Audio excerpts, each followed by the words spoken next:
I messed up in the last video and didn't share the Ohio State line sign.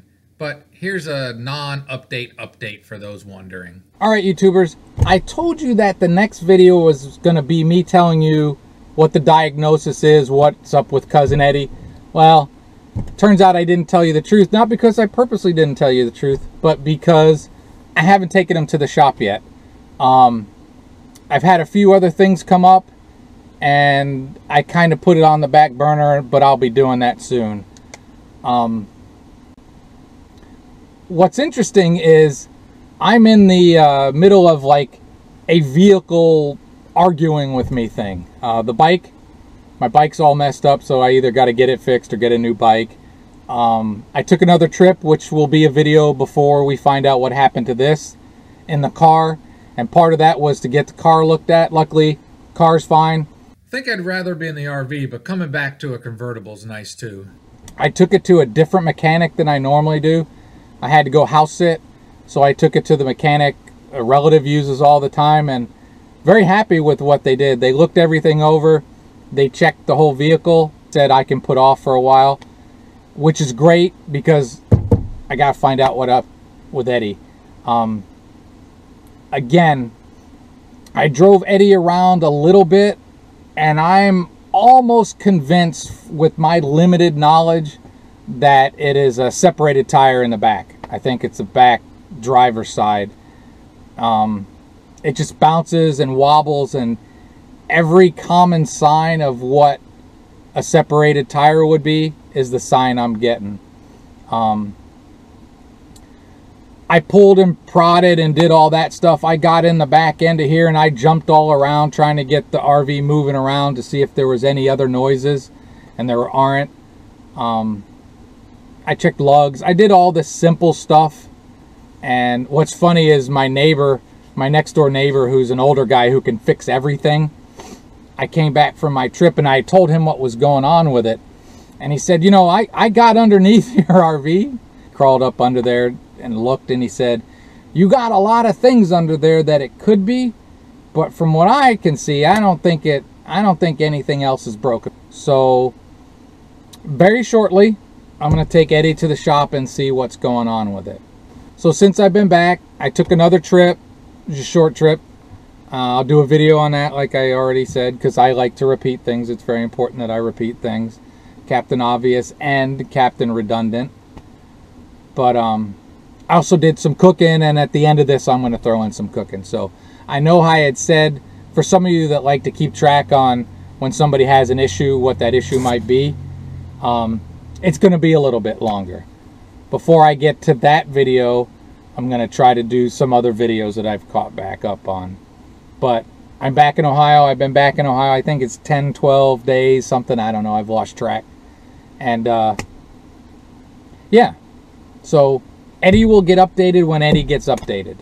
But my fingers are crossed. And hopefully it's nothing major. Just some new tires, which isn't cheap.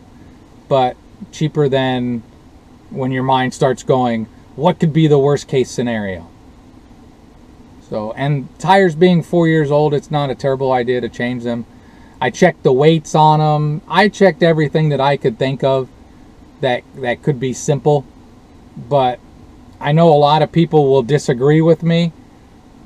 But I'm not the type that's going to get a scissor jack out, even in my driveway, and jack this thing up and figure out what's wrong with this vehicle. It's just, it's not my strength. It's not my knowledge base. And it doesn't make sense. You see those horror stories of people getting squished. Now, I know the simple things you do so you don't get squished, you know, like using jack stands and putting... If you're ever on the side of the road and you got to change your tire, put the other tire underneath the car while you're jacking it, so that if something goes wrong, the jack doesn't fall on the ground. And then when you change it, put the other, you know, always keep a tire under it until the lugs are back on and you're moving, if that makes sense.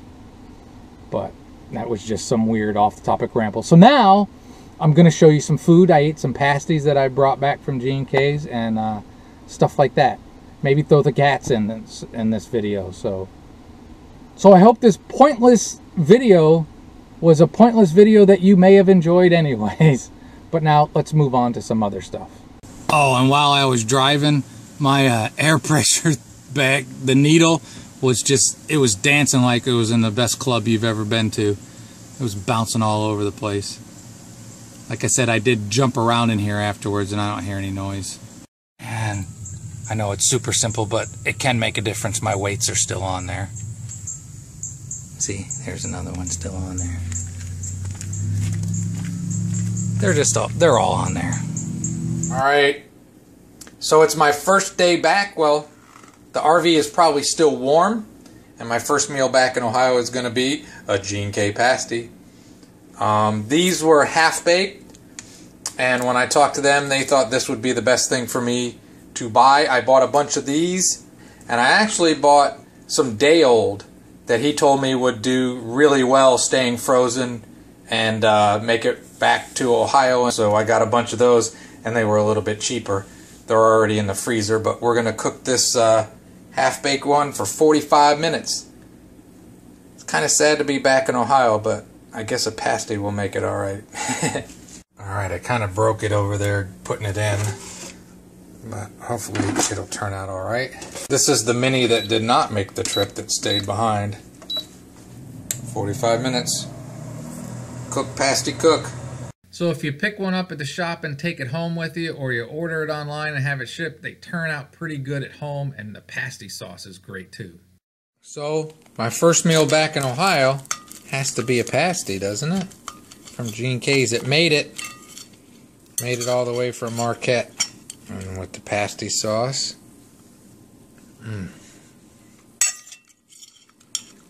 It's 99% as good as when you get it in the store. Well, maybe 95, because they're really great people there. So it's fun to eat there. But enjoying a pasty back in Ohio. Have a great and wonderful day. And I bought the veggie ones too, and I really like their veggie pasties. They turn out great. I know I show these a lot in my RV cooking videos, but when I got home, it had been a while since I had a London broil, so it was time, and this one turned out pretty well. My grill cooks just as well at home as it does on the road. And when I got back, these guys would not get away from me. Every time we get back from an RV trip, they spend a few days just hanging really close, even though I'm spending hours editing these boring videos. All right. Have a great and wonderful day.